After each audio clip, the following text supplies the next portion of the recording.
ప్రభువునందు ప్రియులకు క్రీస్తు యేసు వారి అతి పరిశుద్ధమైన నామములో శుభములు తెలియజేయుచున్నాం. ఈ దినము హెబ్రోన్ క్యాలెండర్ వాగ్దానము. మిమ్మును గూర్చి ఉద్దేశించిన సంగతులను నేను ఎరుగుదును.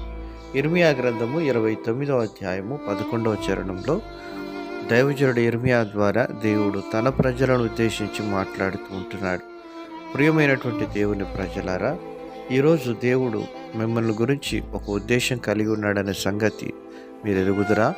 ప్రియమైనటువంటి దేవుని ప్రజలారా, దేవుడు తన ప్రజల పట్ల ఎన్నో ఉద్దేశాలు కలిగిన వాడుగా ఉంటున్నాడు. మన యొక్క పిల్లల పట్ల తల్లిదండ్రులైనటువంటి వారు ఎన్నో ఉద్దేశములు కలిగిన వారుగా ఉంటారు.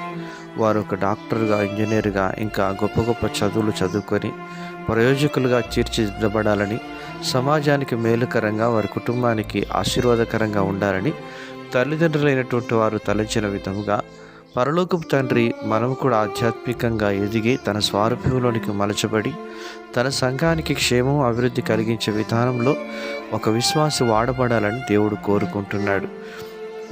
అలాగున దేవుని వాక్యంలో ఎస్తేరు గ్రంథంలో ఎస్తేరును దేవుడు జ్ఞాపకం చేసుకున్నాడు.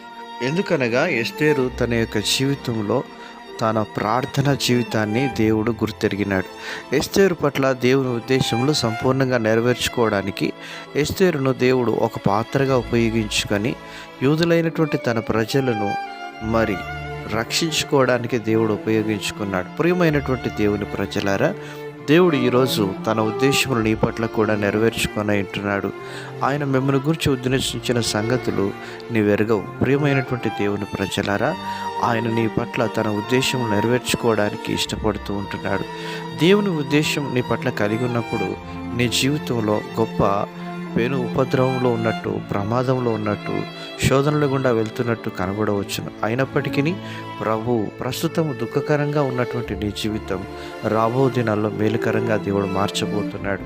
ఎందుకనగా ఉదాహరణకు యోసేపు జీవితాన్ని చూసినట్లు, యోసేపు పరిశుద్ధుడు, నిందారహితుడు, ఎంతో పవిత్రుడు, పరిశుద్ధుడిగా జీవించినప్పటికీ లోకం తనను పాపిగా ముద్ర వేస్తూ వచ్చింది. అయినప్పటికీ తాను దేవుని విషయంలో ఎన్నడూ కూడా అంతరంగంలో తనను చూస్తున్న దేవుని వైపు చూస్తూ అడుగులు వేస్తూ వచ్చినాడు. కనుక తన పరిశుద్ధతను, పవిత్రతను పోగొట్టుకోకుండా తాను యథార్థంగా దేవునికి ప్రవర్తిస్తూ వచ్చినాడు దేవుని ఎదుట. కనుక బైబిల్ సెలవిస్తుంది, యథార్థంగా ప్రవర్తించే వారికి దేవుడు ఏ మేలు చేయక మానడు. ప్రియమైనటువంటి దేవుని ప్రజలారా, యోసేపుకు తోడైన దేవుడు మన దేవుడు. ఒకరోజు నీ యథార్థతను ప్రజలందరూ గుర్తించేటట్లుగా నీ తల పైకెత్తనై ఉంటున్నాడు. ఆ దినము కొరకై ప్రభువు నిన్ను సిద్ధపరిచి యోసేపును దీవించిన విధానంలో దీవించుటకు ప్రభువు నీకు సహాయం చేయనుగాక.